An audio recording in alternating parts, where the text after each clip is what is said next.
Hi everyone, it's nice to see you, except I can't really see you because this is a video, but I've seen you all before and I'm sure you all look fantastic. Uh, anyways, so I wrote notes so this wouldn't happen with me rabbit trailing, but I've lost my notes, so we're just gonna wing it. New Mexico was really great, and yeah. I went to New Mexico pretty much feeling like I knew what it was going to be like because I'd heard multiple presentations about New Mexico, and then working with Thrive for the past 2 years, I heard about their last trip that they went on and kind of got to play a part in helping plan and see what all went into it. And I felt like I had, like I said, a pretty good idea. I went down there though, and I think all of my expectations were kind of blown out of the water. It was a lot different than what I thought. There were just aspects of it that I hadn't really even thought about. I didn't think about our teens and the work that they do because they always come back and they're just telling me about the teens that they were talking to and the relationships that they formed. But I never hear about them themselves and the work that they do, and that was what was really amazing to me this whole that whole week was how our teens served, and I was just amazed. It was kind of like I don't know, like a proud mom moment or something. I was just watching them do things without being asked, and I could just really see the Lord working in them. And as a youth group leader, that was, oh heavens, that was really big to me because, we try to teach them about serving and helping, and so it was good to get to see it in practice.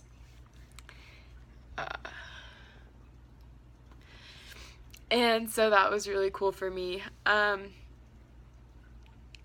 And the girls that I had in my cabin were Kaylin, Morgan, Katie, and then the girls from the camp were Alicia, Alana, Chrissy, Q, and Lily. And they were all beautiful girls. The first couple days, it was really hard to crack open the shells and get people talking and sharing. But by the third day, they were sharing so much. Some things that I was like, oh, you don't really have to tell us that. But yeah, it was really great. And I got really close with all the girls. The girls that I had got the opportunity to have one-on-ones with, they had already had salvation testimonies, and so it was just talking to them about how you can continue to live your life for Christ, and in the midst of high school and family drama and everything, how you can continue to just praise God and follow Him.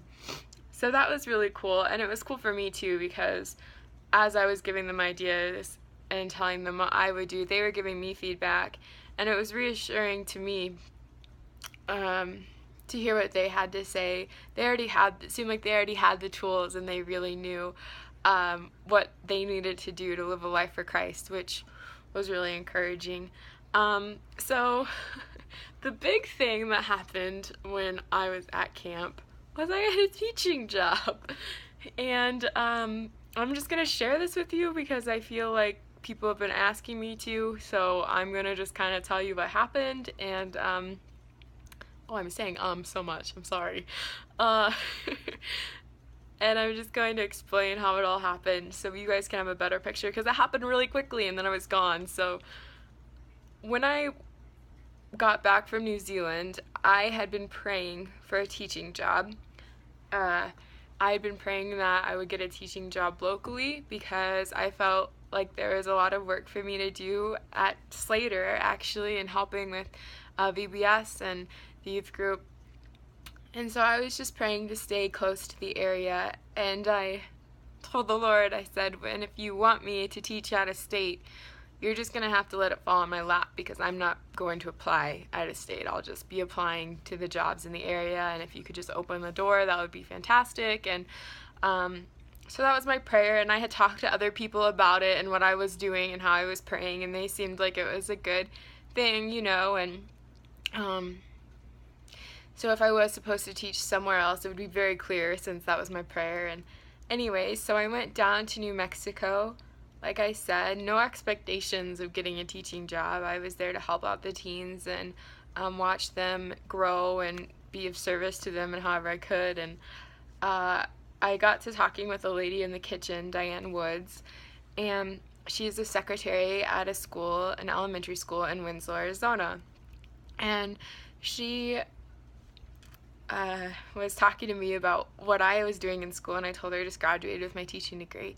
And next thing I know, she's calling up her principal, telling her about me, telling her I need a job, and 2 days later, we were driving 2 hours away to Winslow, Arizona for a teaching interview. I brought one nice outfit with me and was getting ready in the camp bathrooms for an interview. I was not prepared at all, but I walked in, I just had this peace the whole time.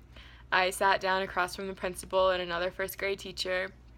5 minutes into the interview, they stopped me and asked me if I would like the teaching job. And I told them I had to think about it and talk to my family and decide. And I was talking to my mom out in the hall after the interview, and she was trying to be like the voice of reason and say, well, do you have a place to live? Do you know how much the price of living is? Do you know how much you're going to be making? Is this really going to work out? And I started getting these doubts. I was like, yeah, this probably isn't going to work out. It's too soon. Like, it's so fast. I don't think I can do it. And right then the principal walked out in the hall and said, I just got an email from someone on the school board, and she has rentals. And she has a 1-bedroom house that just came available, and she can look at it with us in 15 minutes, and it's 4 blocks from the school.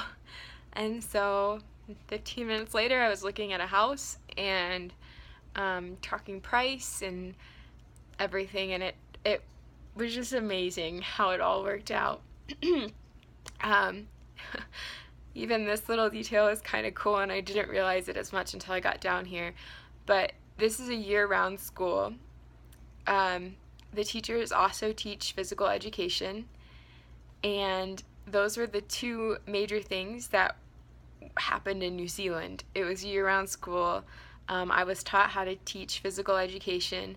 Some of the teaching methods that they used in New Zealand, they're using in this school. So it was like New Zealand prepared me exactly to teach here, which I know was all the Lord. So he'd been preparing me for this teaching job for a while here in Arizona. So anyways, just continue to pray for me. School starts on the 25th, so in just a couple weeks I'll be starting school. So just be praying that I can minister to these kiddos in this public school. I can show them Christ in any way I can. So yes, New Mexico was great. It opened all sorts of crazy doors, and I just had a wonderful time learning and growing and getting to see our kids at work, and really got a good group of teens there, and really just need to remember to love on them and help them out, and they're going to do great things. I'm really proud of them. So, okay, I'm going to go. Bye.